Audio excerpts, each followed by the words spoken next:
are you doing here? I'm looking up at the moon, and I'm dreaming. About? Well, let's just say you wouldn't imagine what my dreams are like. And when I saw those people applauding, I mean, come on, Susie, what did you feel? I mean, what did you think? It was so cool. I mean, I've never seen so many people smile before. They're I know. so exciting. It was. Like, when I'm up on stage, I feel like I can be anything I want to be.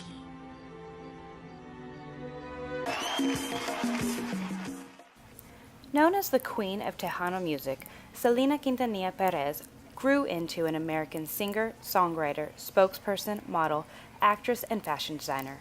Her contributions to the music and fashion industry would make her one of the most celebrated Mexican-American entertainers of the late 20th century. Ranked among the most influential Latin artists of all time, many modern Hispanic artists credit Selena's representation in their youth as a role model in the arts and an inspiration for their own. Rita Moreno. Rita Moreno is thrilled, but Rosa Dolores Alverio from Humacao, Puerto Rico is undone.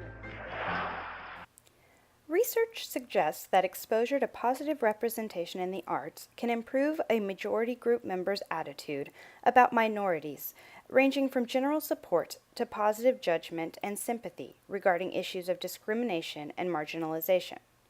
A lacking history of representation in the arts has resulted in stereotype-based comparisons for the Latino community since the early 1900s, as seen in this video from Latino-owned and operated production company Me Too.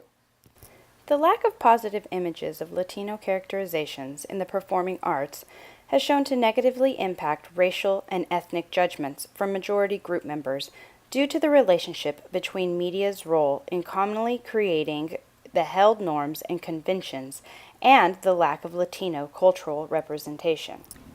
Although ethnic percentages in the U.S. show that 63% of Americans are white, 13.2% of Americans are black, 17% are Hispanic, and 4.7% of Americans identify as Asian. A study of the top-grossing films by the University of California showed that of 3,932 speaking characters evaluated, 74.1% of the characters were white, 14.1% were black, 4.9% of the characters were Hispanic, and 4.4% of the characters were Asian. Compared to the representation of population, Asians were equally represented at 4%. Black characters were overrepresented in the arts at 18%, and Hispanic characters showed only 4% of representation in the arts versus the 17% of the Hispanic population.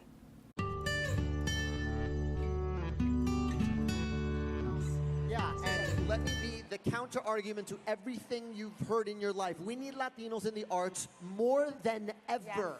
We need you to write, we need you to produce, we need you to make light. Right. I mean, it is the most important thing you can do. If you are unhappy with how Latinos are represented, the only thing you can do is create things to change that. I had a sort of moment when I was graduating high school, like, no one's gonna write your dream show. Your dream show is your dream show. So there may be someone who sees Hamilton and goes, that's not for me. Yeah. Great. No one's going to write the thing that's for you. You have to write it. So we need you now more than ever because we want to see ourselves on screen, and you can't just wait around for someone to make it. You have to make it yourself. Adolescent participants in culturally responsive art education programs are more motivated to provide a counteractive response to how the mass media appropriated Latinos into stereotype tropes for general public consumption. In the complex socialization of arts education, adolescents are encouraged to produce and not merely consume media as a cultural and technological tool in order to combat common media misconceptions about the Latino culture. By being taught to produce authentic perspective of the Latino culture by reinventing their unique civilizations, young artists can actively author personal identities to incorporate more positive community ideals and hopes. Hispanic students are currently the largest minority group in the public education system, with 33% of these students living in poverty. Hispanics are less likely to receive a diverse, art-rich education with Latino representation. According to the National Endowment of the Arts, only 26% of Hispanics aged 18 through 24 get any art education, in comparison to 28% of African Americans and 59% of whites.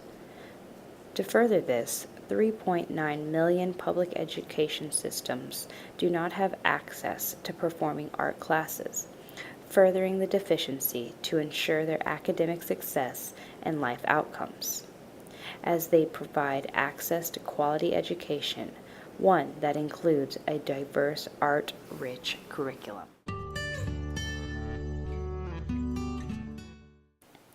The 1960s brought a movement of Latino artists forming theater groups who shared similar political ideals or cultural backgrounds.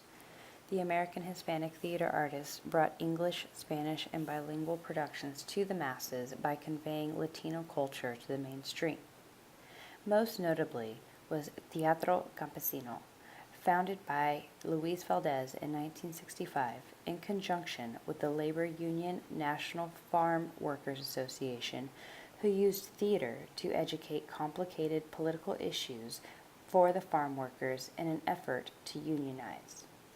What began to tour in 1969 grew into cultural pride by making Latinos more aware of their heritage and accomplishments of the people through original plays and the telling of Hispanic folklore to heighten awareness of modern discrimination. Today, there are over 100 theater troupes, mainly in large cities with large Latino communities. Famous Hispanic playwrights include Marina Irene Fornes, Nilo Cruz, and Eduardo Machado.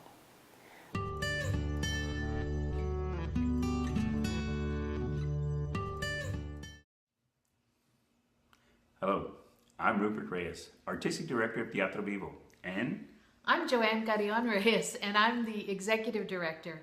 And we're here today to ask your support for Teatro Vivo's mission to produce Latino-based bilingual theater.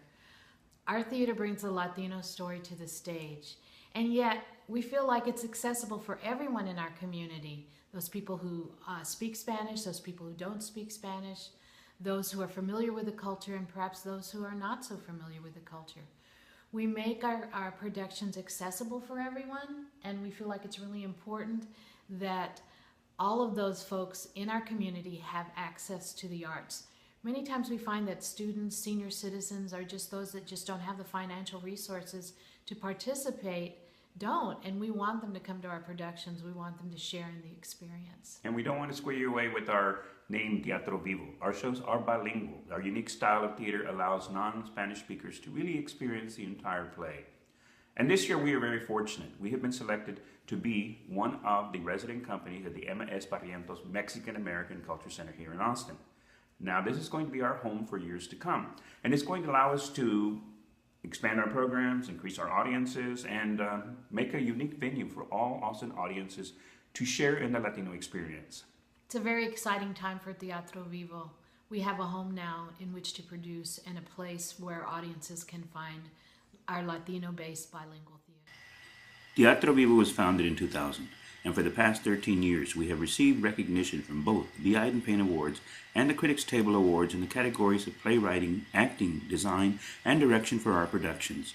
We have collaborated with the University of Texas Department of Theater and Dance and ZAC Theater to bring a bilingual theater for youth play to over 6,000 children and adults for our production of Mariachi Girl. Teatro Vivo founded the Austin Latino New Play Festival, where Latino playwrights from all over the United States have had their original works presented to Austin audiences. 2014 marks the 4th year of the festival.